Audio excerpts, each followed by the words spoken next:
Everything you need to know about products and services that can improve your life. This is Experts on Call on CL 650. Welcome back to the program, Sterling Fox with Jack McIver from McIver's Appliances at 610 Southeast Marine Drive in Vancouver, in studio with us on this episode of Experts on Call. And Jack, before we took the break, we were talking about something you actually devised about 50 years ago, back in the early days of McIver's Appliances, now in its 50th year. You devised something called a route sheet, and we'll come back to some more of the examples of, and this is still very much at play. You've got route sheet for today, and we'll talk about what you're up to after our little gathering here. And CL was on it. That's right. But I wanted to talk about, before we get to some of the specifics of the route sheet and some of the types of calls you make, it's just the whole matter of service calls in the first place, because it's not easy to get a service call for a broken down appliance these days, unless you're a customer of McIver's, is it? Well, there are people doing it, but the way they normally do their calls is the calls are assembled, and then they, from their wherever point they're going to be at, where they start off, they would assemble their own calls and phone the customers. Right. Okay. And to me, that's too hit and miss. So a lot of these fellows are self-employed or contractors. Right. Exactly. And so that's how most of them do it. This is quite a sophisticated system, because it requires me to put the calls together in the route that they're going to be. That's each an individual call. If someone has to meet to move something or install something, then that has to be on another route. Right. So you may have 3 routes interlocking sometimes. So you have to know the city. You have to know how long it takes to do the job. Right. You have to know how long a delivery would take. An installation, they vary. So all that information that's in my brain, I use every time I do a route sheet. Sure. I figure, okay, well, I should be able to do that in 40 minutes or so. And I'll stage the next call for travel, where it's going, and that way we can keep on time. I'm curious, though, about one thing, because you were describing how other people approach servicing appliances in our marketplace. And if they're self-employed, independent contractors working for a store or something like that, when they show up to make a service call, and if for whatever reason the service call is unsuccessful and the thing still doesn't work for whatever reason, where's the customer left in terms of, okay, now what? When that happens to a McIver situation, first of all, you don't leave until it's working, or you make arrangements to get a part or a loaner, and so that there is satisfaction even at that moment.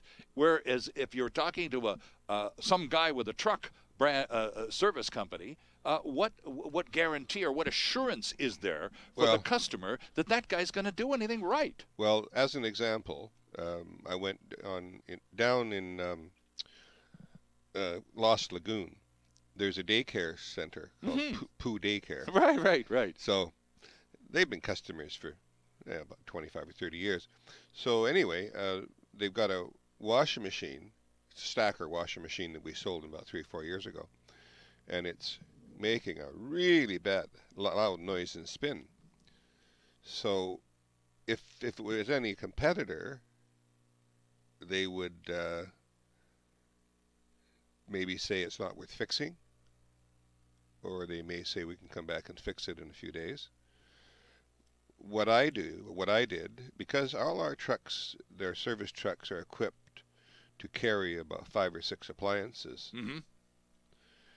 I just took it out of the cabinet, because that's how these machines are made. You take the washing machine out, and I just took it out and loaded it on my truck and carried it around with me till I finished my calls. Okay. And then when would that have been returned to Lost Lagoon, all fixed up and ready to go? Well, this morning we took it apart to find out what was wrong with it, and had to work on it a bit because I wanted it done first thing this morning so we could get the part if we need what we needed. Sure. I knew what it needed. So anyway, so we did get it apart, and it'll go back on Friday. Okay. But the other people, a lot of things are condemned, especially compressor changes, because it's hard to make money changing compressors in the house. Oh, I see. Okay. Yeah. Back to some of the more of the root sheet stories, and this one is intriguing. This is a person who apparently, now here's another loaner washer scenario. It's a woman on King Edward Avenue in Vancouver, and you said, now this woman has been a customer of yours since the 1960s. And this is not an unusual scenario. You've got lots of customers who you've had since the 1960s and now also serve their children and in some cases their grandchildren. Absolutely. So now tell us about Mrs. Rose and what you did for her. Mrs. Rose was Mrs. Stenning when I first met her. And she had 5 children, and her husband was a plumber. And they needed a good washer and dryer. So the Maytag washers and dryers in 1966 they were kind of clunky looking things before, the way they looked. Mm-hmm. But they came up with a really nice design, and it was, I would call, the perfect storm of a washing machine and dryer. Because I sold them then, and I quit selling them in the 90s because they started to crap out, on their quality. We'll come back to the 90s, friends, in a few minutes. It's a good story, too. But so that the situation with her was that she got I remember vividly, a copper tone washer and dryer, and she had them for 30 years. Now, with 5 kids, pounded them pretty good. That's a lot of workouts. And had some repairs done in that. And so then came along, and she's moved from that place that she was living in and got separated and divorced. And so we sold her a Simplicity washer and dryer about 20 years ago. And during that period of time, now Simplicity is also a Hibs, in other words, or Speed Queen. They're all the same machine. Okay. They wash really good, they spin really fast, and the whole bit. So the dryer was repaired. It's never had much done to it, the minor repairs, but the washing machines are taking a beating all Sure. the time. So she needed a seal kit replaced, and because it started to leak water through the bearings after 20 years. So After 20 years. Yeah. Yeah, right. Okay, so I go to look at it, and I says, oh gosh, it's going to need got to go to the shop. So she said, oh, but I need a washing machine. I says, yeah, I know, and I'm going on holidays, and I don't have time to fix that. But I'm going to bring you back one of our ones that we have on the floor for sale, and you can use that. And then when I get finished, when I get back from my holidays, I'll fix yours. Sure. And because on the fine points on washers machines and things like that, I do most of that myself to make sure it's done properly. Mm-hmm. It's just the seals and things. The rest of it, I don't care. People do that, But here's a customer who just knows you. Oh, yeah. And so you say, hey, look, I'm going to, and you just described that lovely little boat trip that you and Leslie had. So I'm about to take some holidays here. Can I give you a loaner for a couple of weeks and take care of biz when I get back? And she goes, fine. Exactly. No problem. Exactly. No big deal at all. Yeah, but that's what you have to do. But that's service, Jack. And that degree of service is alien to a lot of people in the appliance retail business. Let it be.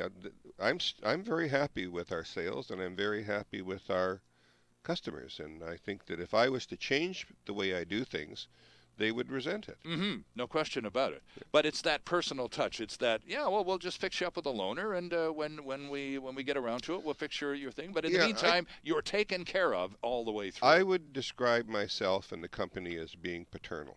Okay. That's basically covers it, because we're not looking at things. Paternal people look at things differently. I see. Don't you think? I do actually. And that's why you're those folks at Pooh Daycare down there at Lost Lagoon love Daddy Jack so much, huh? Yep. That paternal attitude. It makes a big difference. Another route sheet thing before we move on, and this is about freezers. In fact, it's about 2 freezers, a couple of Danbys that you were called upon to supply to a business in Burnaby. Tell us about that one. Well, there was a call came in, and then their name was Magnum Moment, Magnum Moment, and they're from Ontario, Toronto, and they phoned up because in the Lower Mainland we have a reputation for renting people freezers and fridges and even a lot of them, for periods of time they need them, and they needed it for a month, nearly 3 months. So we had in stock a Danby 22 cubic foot freezer and a Woods upright 25 cubic foot freezer, and that gave them all the capacity they needed. What they needed. Right, right. They were delivered, and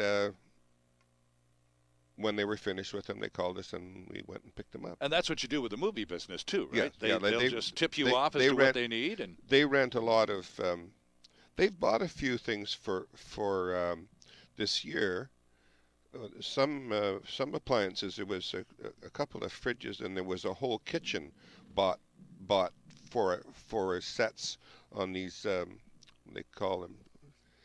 It's a continuing story every week. It's a series. Oh, right, of course. Yeah, series, okay, sure, right. Yes, some series have bought. A lot of series have been shot over the years in Vancouver. Yeah. It's nice to see that business continuing. Yeah, too. I know. We did MacGyver for as long as it was there, and it was awesome. Well, no, I was just going to say, I was going to ask you about that because, of course, MacIver was shot here for many years. Yes, it was. And so you had the contract. You supplied the MacIver's Vancouver supplied the appliances to MacIver at the series. Yeah, well, how appropriate is that? Yeah, it was pretty good. And did you meet Richard Dean Anderson over the years? No. You didn't. You never met the TV MacIver. No. Well, that's that's interesting. But they're just looking at some of these, and so the folks who had this from this Ontario branch operation were just thrilled with the fact that you were able to. They did it all over the phone. Right. And what they required, they got on time, and no foul-ups. And that's one of the things that we can pride that company on, is everybody that works there works to that standard. Mm-hmm. Excuse me. So when back to the service call, given now that we've established a little bit more about the way you go about making service calls, if someone didn't buy an appliance from MacIver's and they're listening to us right now going, that rattly old thing, I'd love to have it fixed. I've tried to get somebody out here to have a look at it and haven't gotten any satisfaction, but I didn't buy it from MacIver's. Can I still call Jack and have one of his people or himself come out and take a look? Or is part of the deal you have to have bought it at MacIver's? Not necessarily, no. I think that we do get a lot of calls from people that can't get anyone else to fix it. Okay. Because I'm not surprised by that. The big department store with the service department, they say if it's over 15 years old, they don't fix them. Right. And, of course, that's your specialty, isn't it? Yeah. Well, we can, if they can't. From the testimonial folder, here's a very brief one. This is from Janet, who says, Jack, thanks so much for coming to my rescue. Can't tell you how much it was appreciated. You brought a whole folder of these. This is the shortest message in the whole folder. People tend to gush a little bit about the service they've had with you, Jack, but that kind of summarizes it up. You bailed her out when she was in need, and she just totally appreciates it. Yeah. And that's the name of the game, isn't it? Yeah, that's just the way we operate. I mean, that's just the way it is, and it's not hard to do. But but everybody working there has to have the same attitude. Right, exactly. And that takes caring about the customer. Right. The number for MacIver's, by the way, is 604-879-5222. 879-5222. You can reach them during business hours, of course, or you can pop into the showroom. The store is at 610 Southeast Marine Drive near Fraser. This is Experts on Call on CIL 650 with the Dean of Appliance Gurus in Vancouver, Jack MacIver, with more on the way after this. There's still more ahead with Experts on Call on CIL 650.